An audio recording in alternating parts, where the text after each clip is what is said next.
an awful lot of territory. And so a lot of people work there off and on. And anyway, here's this poem, which is called, shall I look right into the camera? Fences, Barbed Wire, and Walls. Let's see if I can do it. Well, I saw an old man in a window in Sterling, Colorado. He was an old man with no teeth and his eyes all roomy and gray. He's just past the shadows that the barren trees cast by the sidewalk in his front yard, and I wondered what he thought of that day.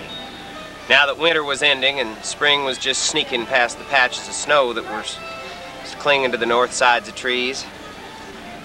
And the wind was still blowing, but more from the south now, and it swirls through the branches that are counting on covering with leaves. Well, maybe 95 springtimes are stored up in his memory, but they're shuffled like cards now, and I wondered which ones he recalls. Because I know he was a cowboy, and he knew this whole prairie. He rode up out of Iliff before fences, barbed wire, and walls.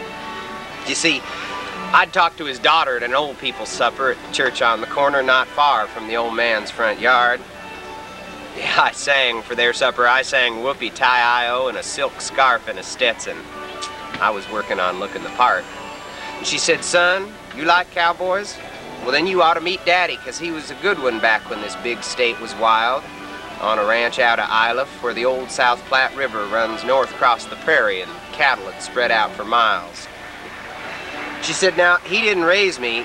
I grew up in town here. Ma was a teacher while Daddy was out on the trail. But every few months he'd come in from the prairie and bring me presents from Texas and poems and stories and tales. Well, I asked just to hear one, and well, she said she'd better tell me, 'cause his memory was fading and sometimes he'd forget his own name."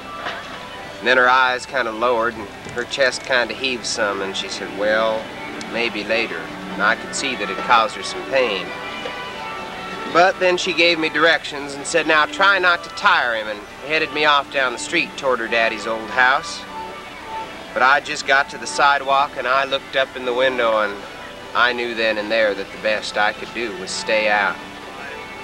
'Cause those 95 springtimes, all stored up in his memory, all shuffled like cards now, it don't matter which ones he recalls. 'Cause he knows he was a cowboy and he knew this whole prairie. Now he ride on forever beyond fences, barbed wire, and walls. Thank you, Justin. You're welcome. That's great. You're welcome.